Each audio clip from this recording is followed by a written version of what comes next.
Hello, Flosstube. Just a quick addendum to I have already uploaded uh, two little snippets that I recorded this past Sunday when my family took an outing to a lake north of Phoenix in the Rim country, up by Mogollon Rim, I think it's called. Um, anyway, I was sitting with my mom while the rest of the family went down to the edge of the water, and I was doing some stitching, and I shared that in these little snippets. Um, this is, I think they're both labeled 13A. It was supposed to be 13A and 13B, and this is 13C or 14, maybe, I don't know.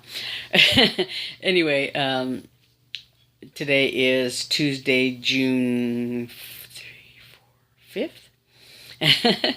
And I just wanted to do a quick update, clarification, whatever you want to call it. So my name is Elizabeth Martinez, for those of you who might not know me. Fanta Stitches. This is update number 13C or 14. Well, let's call it 14. Let's be ambitious and call it 14. Anyway. So I just wanted to do. I haven't been doing a lot of different stitching. I haven't worked on Daily Walk in the Woods since for a while. But I finished my. I had mentioned in one of my previous updates, or I think it was on the 23rd, that I had finished my Come Thou Fount of Every Blessing design and started stitching on it, and I had changed my mind about. I had put in some sheep in the center of the pattern is a little flock of sheep and one sheep by itself and some grass, and I had just put in some little wisps of grass, and I changed my mind about that and decided to put in a patch of grass. And on my updates from the lake, I showed my progress. I was almost finished with the grass, but I did finish it. So I decided to do a solid patch of grass, and I put these little, wavelets in the grass here just to make it interesting. So right now I'm working on this little flock of sheep, and I did the big sheep over here. I haven't done the heads yet. They're going to be black, little sheep heads, and the legs are gonna be backstitched, I think, because I'm gonna be backstitching around the sheep in black, and so their tails and their legs and their ears are gonna be backstitched, and I think that it's gonna be 2/2 backstitch, rather than not usually backstitching is usually one, but they're gonna be two just to give them a little more substance, I think. Especially this big guy over here. But anyway, so that's my progress on that so far. So I'm very happy that the grass is done. I was getting sick of doing grass, so and I have a couple other updates. I have a little bit of haul. Let me start with this. I bought this elephant a long time ago, and if you can see his little bib is 8 o'clock bib, and he came with say hi, little elephant. I love elephants of any kind, and I had seen this one. I think it was it was at Hobby Lobby, I think. Now that I think about it, there's cat hair all over it. But anyway, it came with this little bib, and it came with a booklet that had a few designs in it. Like I think there was a sailboat and a rainbow and I don't know what all else. But what I wanted to put on here was a mouse. Elephants and mice and whatever. So I came across a kit that had a mouse that I thought would fit, except for his tail. I needed to redesign his tail or do something with his tail. But I didn't feel like counting, to find the center of this design bib, or how many stitches to see if the mouse would really fit, or what I needed to do to modify it to make it fit, or whatever. So I bought this when I still lived in Little Rock, I think. I'm pretty sure. Because it was a long time ago. And in all the moving that I've done since then, the pattern for the mouse got separated from the elephant, packed separately or whatever, I don't know what. So, but a few weeks ago, when I was moving into this house, in April sometime, I guess, I came across the pattern for the mouse. I thought, and now I don't know what to do with it. So it's still separate from the elephant, so it's still missing, and I still haven't found it. I don't know what I did with it. But anyway, I'm getting closer, because I actually counted the stitches on the bib and the mouse, and I, wrote down how many and everything else. So if I ever find the pattern for the mouse, it'll fit on there. But in the meantime, I think I was looking... I don't know if I was looking online for mouse patterns or whatever to see if I could find something else that would fit on that elephant or would look good on the elephant or whatever. But I don't know if it was because of that or just a big coincidence. But 123 Stitch was having a sale, and it had a thing about, patterns featuring mice. And so they were patterns that either were of a mouse or had mice in them or whatever. Some of them were very big, big patterns with little mice in them or whatever. But anyway, among those patterns was this one called Sweet Marmalade.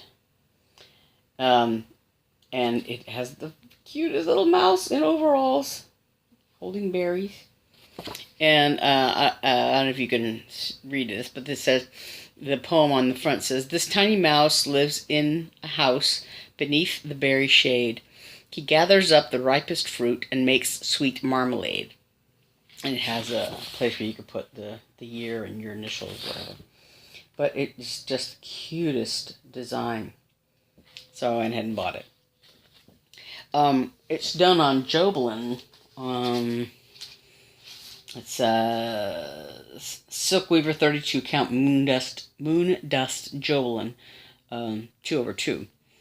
And it has the design area is 126 by 120 stitches, and it has the size in inches depending on what count you do. But all the colors that are called for are Gentle Art colors, and it doesn't list a DMC conversion, but I know there are many DMC conversions out there on the internet, so you will either look for a conversion or I might, put a crowbar in my wallet and go see how much it would cost to buy the Gentle Art called for threads. And I don't know, I haven't decided yet. Or I might just go and price and see if I can afford it, and if I can't, then I'll just use a DMC conversion of some kind, or whatever, or use a different, use different threads somehow. But or do my own conversion. I don't know. But anyway, it was just a very cute design. I just think this mouse is so cute, and I like the little poem about the berries and everything. So I might do it. This is Silver Creek Samplers, designed by Diane Grick, is the name, I think, on the thing. Anyway, it's just really, really cute. So that's another someday project, I guess. So I have this elephant and his little mouse. If I can find, I found the kit with the threads and everything. The design is what's missing. Hi. Sorry, I'm a sucker for elephants and elephant designs and everything else. Anyway, so that's my update. my third installment of my update. And I don't think I have anything else going on. It's been kind of busy, running around, and I had a few days where my back was killing me, and no matter whether I was sitting up or lying down or walking around or whatever, my back hurt, and I just couldn't figure out what I was doing wrong, and suddenly over the weekend, it stopped hurting, so I'm able to walk around and do things and all that. But so I was laid up for a while, and I got a lot of stitching done, which was nice, but didn't do much else. Anyway, so that's another quickie update. My name is Elizabeth Martinez, Fanta Stitches, and this is update number, I'm going to call it 14. And just wanted to let you know that I'm still alive. It's been a while. It's been, since I've done an update. And I'm still stitching. And I hope to have some more stuff to talk about next time. Anyway, that's all I have for today. Thank you to my subscribers for coming back and watching again. And welcome to anybody who is coming across me for the first time. I've posted a few updates on Friday Off the Grid. I've been trying to keep up with that, to the stitching on that.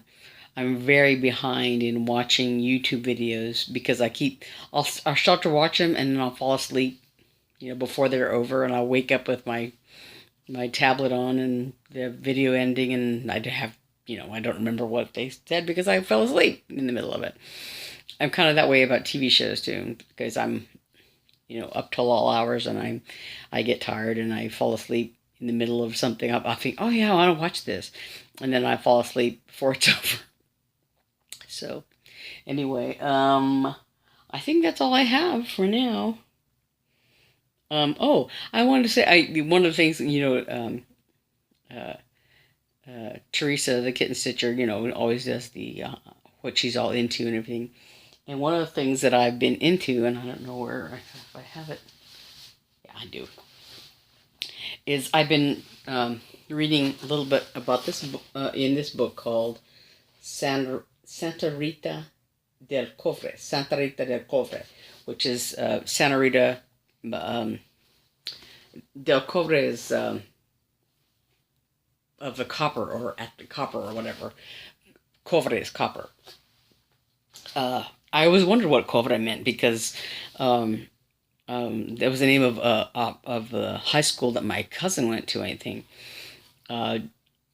Growing up in a small town close to Silver City. My mother grew up in Silver City. In Santa Rita. Close to Silver City, New Mexico, which is in the southwest corner of New Mexico, in Grant County. And my grandfather worked at what is now Kennecott Copper Mine. And in those days, I don't know if it was still a Chino mine or if it had already become Kennecott, but my grandfather worked there in the late 50s, early 60s. He died in 1964, I think. And then my uncle Joe worked at Kennecott, I think his whole career, till he retired, I think. Anyway, but Santa Rita was a ghost town when I was young. It was a little bit, I think my Aunt Helen and her husband lived there for a while, but then the town was basically closed by Kennecott because it's a big open pit copper mine there, and it swallowed up the town. So anyway, so I came across this book. One of my cats was lurking around the house. I was trying to lure him back into my bedroom, and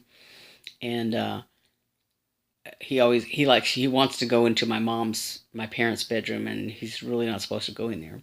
So I was kind of, the door was shut, and he was lurking around over there, and so I was standing there, trying to find a chance to grab him.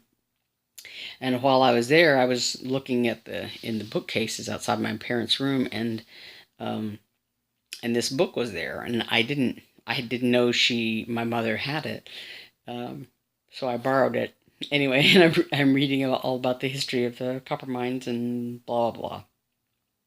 So that's kind of what I'm interested in now, because, like I said, Santa Rita doesn't exist anymore. My mom moved to what was called at that time called Central. It's a little bitty village, kind of between Santa Rita and Silver City. It's outside of Silver City, and it's called Santa Clara now, I think. Anyway, so that's where my mother grew up, in Santa Rita, and I remember seeing it, a few times when I was very young, before in the '60s, before they basically bought out all the houses and moved everybody out and covered it up with slag heaps. Anyway, so I've been reading about Santa Rita, and so like I said, that's all the Stitchy news that I have right now. I'm still plugging away, and once I finish the sheep, I'm gonna try to start. The next thing I think I'm starting is some of the words that are close to where I'm stitching. I'm not brave enough to stitch like some people start, in the left-hand corner or whatever sub-corner. I still stitch from the middle outward. I start somewhere near the middle or in the middle, depending on with the design. But I start finding the middle first, and start somewhere close to the middle, and then work my way out. Um, so the grass gives me a good place to sort of, to count from, so I don't miscount or start in the wrong place or whatever. So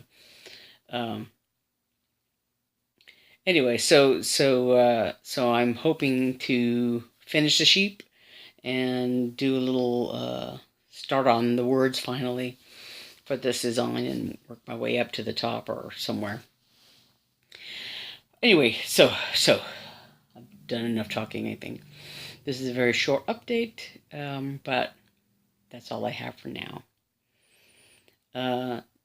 So in the meantime, have a good time, stitch all the things, and I'll talk to you next time. Thanks. Bye.